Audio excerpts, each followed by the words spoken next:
In this video, we are going to talk about what is inheritance for and what exactly is it. There's a fair amount of confusion about what exactly the word inheritance means. We're going to talk about what we mean by single inheritance and multiple inheritance. I'm going to talk about whether I believe inheritance is overused. I already mentioned earlier that I think it often is. And so let's just get right into it.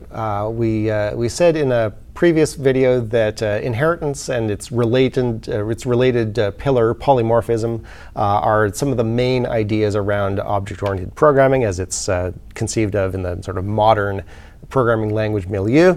We have a button. A button is a kind of user interface element, and therefore we can share some code that is maybe common to all user interface elements in some code that is just about the element. And that we can also say, oh, well, if we have a method that takes a user interface element, then we can give a button to it. Right? So we have both these ideas of code reuse through inheritance to say, well, I've already written some code for this animal over here, so I can use it in this giraffe. And to also say, well, I have this code over here that requires an animal, and I have this tiger, so this code can use this tiger. So let's think about this in the sort of business domain, right? As we talked about before, in the business domain, inheritance represents the is a kind of relationship, right? So you say, well, I'm going to write a program that's all about traffic lights. And a traffic light is a kind of signal. And maybe I have many different kinds of signaling devices in my program. And a traffic light is just one of them. If I write some code that can handle signals, that is perhaps common to all signals, then I can use that code in my implementation of a traffic light. Or you can say, well, a bicycle is a kind of vehicle. So if I have some code that is broad, that is applicable to all vehicles, then I can apply that code to bicycles. And then maybe you can see how these things start to interact, right? Now I have some code that considers how signals affect vehicles, and maybe that code can tell me how bicycles are affected by traffic lights, and so on. So that's sort of the business domain side of things. As a language mechanism, though, let's think about how this works more in C#. Inheritance simply means that you have one type, and it has all the members of another type. That's really all that inheritance means in C#. And in fact, not even all the members, because constructors are not inherited. So let's look at a somewhat contrived example, right? This has all been very abstract and highfalutin so far. Let's take a look at a contrived example here. So here we are in Visual Studio. Now, as I discussed earlier, normally if I were writing code that had a bunch of different classes in it, I would have one file per class and one class per file. In this case, just because these classes are very small and because I'm going to be going back and forth between them very rapidly, I'm going to just put them all in one file. So I have a class here, person. I haven't added anything to this class yet. It's perfectly legal to have a class that has no members. It's a little bit weird, but it's legal, so we're not going to need to add any members to this yet. We will later. I'm just going to leave it blank for now. I'm going to make a class called changeRequest. So maybe I'm writing a program that deals with tracking the requests that have been made to fix a product. Right? Maybe I'm building a stereo, and there are customers who are saying, oh, well, no, the volume knob needs to go up to 11. And then I have my quality assurance team who's saying that it doesn't sound good under the following circumstances, and we need to change the design in this way, and so on. So we've got change requests. And I'm going to say every change request has three things. It has a title, it has a description, and it has somebody who's going to implement that change request. So the title is a string, the description is a string, the implementer is a person. Now, already we can see that we have some potential problems here. I've made all of these properties public. I've made them all have getters and setters, so they're all readable and writable. That seems, based on what we've been talking about over the last few videos, to be maybe a bad design, and it is. But we're just going to ignore that for now, because what I want to really emphasize here is how does the inheritance mechanism work, right? Rather than which of these properties should be read-only and which of them should be read-write, and should there be constructors that take these properties in and set them, and all of that stuff. We're just going to concentrate on the inheritance aspect here for now. All right, so I'm going to say a defect fix is a kind of change request. right? It has all the members of the base class plus a few more. So I just used some jargon there. I said a base class. And the relationship between the class that does the inheriting and the class that is inherited from is the class that does the inheriting is called the derived class. The class it inherits from is called its base class. Now, you sometimes hear the words subtype and subclass instead of derived class.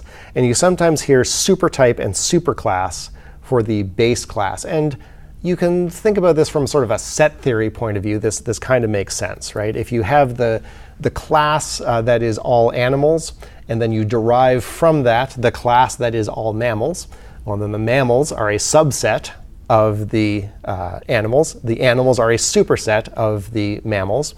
And so you see where this sub and super terminology comes from. I personally find them a little bit confusing. I sometimes say, oh, this is a subtype of, oh, no, wait, sorry, I meant this is a supertype, and so on. Whereas I almost never get base and derived confused for some reason. And these terms are also sometimes used to express the indirect relationship, right? So you might say, oh, well, I have a base class animal and a derived class mammal and another derived class giraffe. And I might say, okay, well, giraffe is derived from mammal.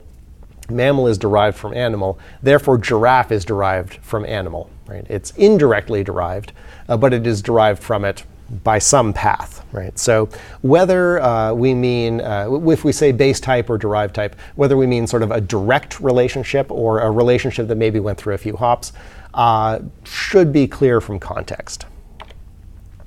So the syntax in C# for saying, I would like to make a derived class from a given base class is to say class, and then the name of the derived class, and then a colon, and then the name of the base class. And then the rest of the class is just the same. Now, if you don't specify a base class, every class in C# actually has a base class. There's a special type called object. And object is the universal base type. And object is actually the type that has the toString method on it. We saw in the previous course that there was a toString method that every reference had, that every object had. In fact, every reference type and value type has a method called toString on it. And that actually comes from object. And we're going to be looking at that in more detail later. All right, so returning to our code. Here we have a class called defectFixRequest, and it inherits from changeRequest. So what this is saying here is a defectFixRequest has all of the members of a change request. It has a title and a description and an implementer. And it also has these members as well. So a defectFixRequest has 6 members. It has these 3 properties here that it inherited, and it has these 3 properties here that it declared for itself. I'm going to do the same thing with a feature request. I'm going to say a feature request is a kind of change request. It inherits from change request. And a feature request is just the same as a change request. It has these 3 members, right? And it has one more. I'm going to say the person who requested the change, that's also a property of the feature request. All right, so I'm going to add a constructor to change request, because as I mentioned before, it seems like this is potentially a bad design here. It seems likely that we ought to add a constructor here. So I'm going to say public change request, and then maybe I'll have this thing take the title and the description and the implementer. All right, and then in here, I'm going to say this.title is equal to title. This.description is equal to description. This.implementer is equal to implementer. A fair amount of typing. There was the fun little fact here. There was a feature proposed for C#6 that would basically, there was a very slick little syntax where you could say, in just a few keystrokes, you could say, I would like a constructor that initializes all my properties, please. And the feature was unfortunately cut from C#6. Didn't quite fit into the schedule. But it was a cute little feature, and maybe they'll get it into a hypothetical future version of the language. OK, so anyway, we have made a constructor to change request here. And we have these derived types down here. And so they should be just fine, shouldn't they? Well, no, actually they're not. We have red squigglies on both of them now. What's going on here? Well, remember I said that every class gets a default magical invisible parameterless constructor written for you by the compiler if you do not provide one. Right? Well, unfortunately, the default constructor does not know how to construct the base type. Right? So this guy is saying here, in order to construct any change request, I must have a title, a description, and an implementer. And this guy is saying, well, I'm a kind of change request, but I am not going to provide any way for the user of this type to provide those three things to the base type. And therefore, the C# compiler is saying, well, that's wrong. You need to provide a mechanism for that to happen. Right? Now, constructors are not inherited. Constructors are the one kind of member that is not inherited. So defect fix request does not have a constructor like this that takes three things. But we can give it one. Right? So I'm going to say that, remember, constructors have the same name as their type. So I'm going to say that defect fix request has such a constructor. And that what's it going to do? Well, I'm going to put a colon here and then say base title description implementer. All right. And then I'm just going to leave this blank for now. So this is saying a defect fix request has a constructor that takes these three things. And its first act is to call the base constructor with these three things. So remember before, we could say this in here and have one constructor call another constructor in the same type. This is how you say, I have one constructor, and I would like to call another constructor in my base type. All right, so now the requirements of change request have been satisfied by this derived type. They have not been satisfied by this derived type. So I'm just going to do the same thing down here.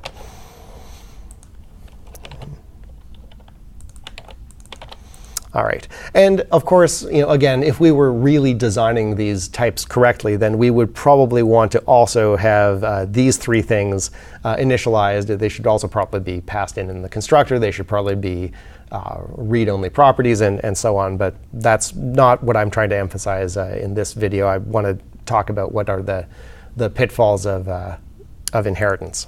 All right. So now that we have that, let's take a look at how to use these things polymorphically. The key thing is that a variable of a base type may be assigned a value that's a reference to the derived type. So for example, suppose I want to make a defect fix request here. And I'm going to say that the title is fix volume knob. And the description is should go to 11. And I'm going to create a new person here.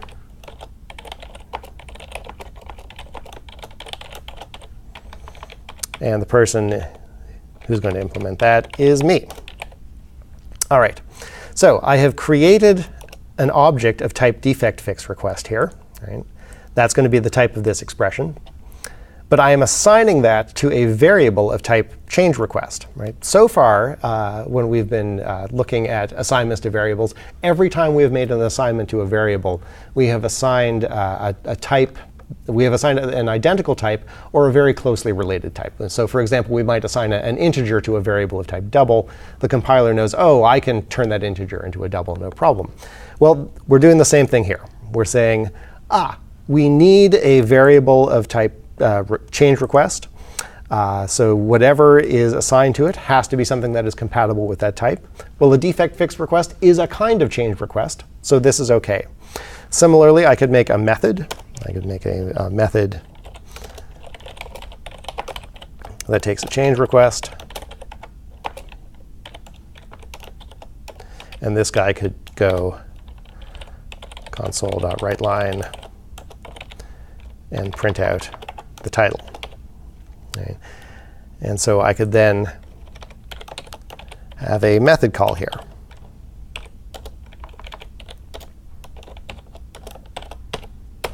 All right, so the argument to the method is a new defect fix request. The method expects a change request, but that's OK, because a defect fix request is a kind of change request. So anytime you're making an assignment to a local variable, to a method parameter in this case, if we were assigning to an array slot or a field or a property or a list or a dictionary, anytime that we are expecting something of the base type, you can pass in something of the derived type. Now in the next video, we're going to take a look at what's kind of the opposite of that problem. And that is, suppose we have a change request, and we need to know whether it's a defect fix request or a feature request. So we'll take a look at that next. Before we get into that, though, I want to talk a little bit about some of the problems inherent in inheritance. We have single inheritance in C#, and that means that you get one shot at it. You only get to have one base class. Right? And you might think, well, what's the big problem there? Well, let's look at this diagram here, where I'm representing the base class relationship by saying that the base classes are the large circles and the derived classes are the smaller circles inside them. So suppose I have a base class vehicle, and I say, well, military vehicles are a kind of vehicle. Civilian vehicles are a kind of vehicle. So I'm going to make two derived classes. I'm going to call them military vehicle and civilian vehicle. And Jeeps are a kind of military vehicle. So I'm going to make a subclass, a derived class of military vehicle called Jeep. And I'm going to make a derived class of civilian vehicle called bicycle. It's like, OK, this seems to be perfectly straightforward. Right? If I have a method that can take any vehicle, well, I can pass in any one of these vehicles. If I have a method that can take civilian vehicles, then I can give it bicycles, but I can't give it Jeeps. OK, it seems like this makes sense.